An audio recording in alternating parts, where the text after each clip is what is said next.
What's up, W131? It's last day of class. Gotta recap what we did. Gotta justify your tuition. Earn that paycheck. Prove all your hard work was worth it. So, what did we learn? Let's go. We started with an American flag. It was a flag, right? Wrong. It was a representation of a flag. A picture. Ceci n'est pas un pipe. And the colors and the stars and the bars meant something to Betsy Ross, a constellation of new hope in the night sky. But today, those elements of design have many meanings to many people, so culture is negotiated daily. And we can learn something about culture by studying the cultural objects, the text objects it produces. This can be anything. A flag, a football jersey, a police officer's uniform, a picture of a police officer hugging a football player, a photoshopped Faith Hill, an essay, a scene in a movie, a music video, anything that's a product of an author or authors in a specific time and place.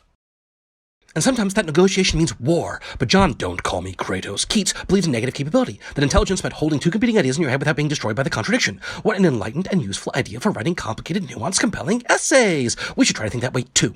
Reject the binary tyranny of or. See the world as shades of gray, where there's room for meaning-making and interpretation. But how do we do that? How do we see the full matrix of potential meanings in a text object, pushing past our preconceived notions or our first impressions to find the rich significance of culture that surrounds us, flows through us, binds us to the universe? Wait, is that the Force?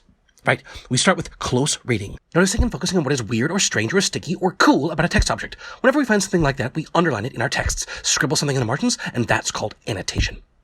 Oh yeah, about this time we noticed a strange listening device in our classroom. The only clue to its purpose was the title "Listen" on its underbelly. It's suspicious.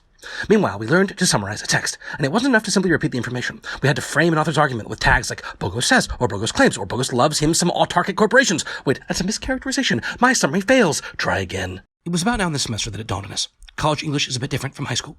The old container metaphor of tipping open the tops of our heads as if they had hinges, filling up our brains with whatever the teacher thinks important, and then spilling our brain jars onto the page of an exam was gone, replaced by the need to think critically, to make interesting arguments, to learn the jargon of our discourse community so that we might join ongoing academic conversations as writers and thinkers ourselves. And this close reading thing was a two-way street, and our professor was eyeing every word we submitted like it deserved to be cut from the page with an axe, which was probably true.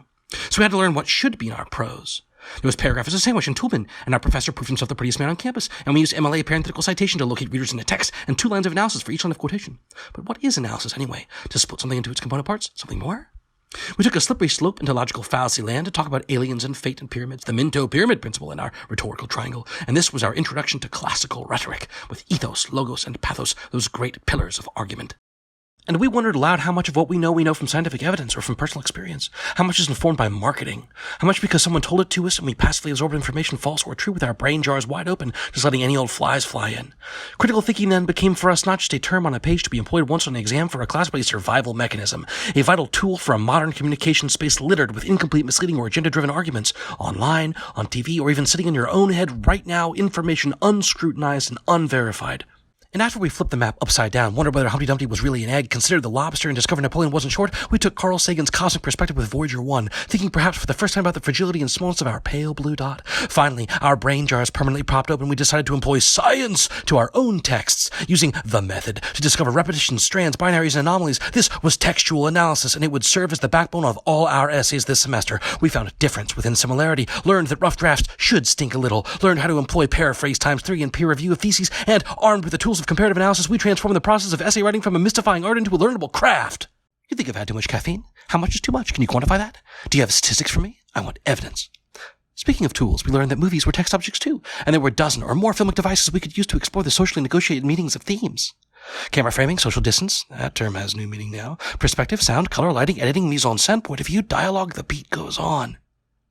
Then there was Sobchak and her concept of technologized bodies, the devaluation of flesh in a violent society, and our films themselves, Moon and Ex Machina, with questions about identity, power, surveillance, ontology, and the promise and perils of technology. And there was Clint Mansell's beautiful Moon soundtrack with its 3-note Lunar Industries theme, and Sam's heartbreaking video call with his daughter, and Gertie's surprise aid, and the interview Red Lights in Ex Machina, and Nathan's panoptic power play, and Ava's last-second glance at Caleb as the elevator door slides shut. You know, when I said out loud, that sounds like a lot. It sounds like we accomplished a lot, and there's more. We can't forget our keystone essay, Panopticism, from Michel Foucault's Discipline and Punish. And you might have thought it punishment to be assigned Foucault's dense, philosophic, almost solipsistic prose, yet you learn by reading it that you can read anything. You can understand any document the college can throw at you, so long as you're patient, diligent, and looking up words you don't know, and humble enough to ask questions. But we didn't want to just read Foucault. We wanted to use Foucault. And so we studied how socials can be employed as lenses, how they cast new light on familiar passages, how they reveal to us new possible meanings in our matrix of all reasonable evidence-based interpretations. And with more nuanced, complex readings of text comes more nuanced, complex arguments about them. We learned inquiry questions, XY theses, and evolving theses. Our final unit kicked off with another symbol of America, this time a handgun and a red cloth. Yeah, we're going to go into this. To help us with Gambino, we called upon D'Angelo and her critique of white fragility. We found in This Is America inspiration to try to stump academia. Neither booty calls, nor the inner voices of the deaf, nor the resale values of Yeezys could stop us. All we needed was a few library databases and some Boolean phrases. Only time prevents us from continuing together the grand adventure of academic discourse. English composition doesn't stop here, and I do wish we had another semester. I just proved we could have covered our course in 5 minutes, leaving out 10 on 1, our grammar review, and a ton of other concepts. But I think it's better that you took the whole class, because without a doubt, you are now a better reader, writer, and thinker than you were before. And now you're ready to go conquer the university. It's waiting. Go forth and prosper. Do it. I believe in you.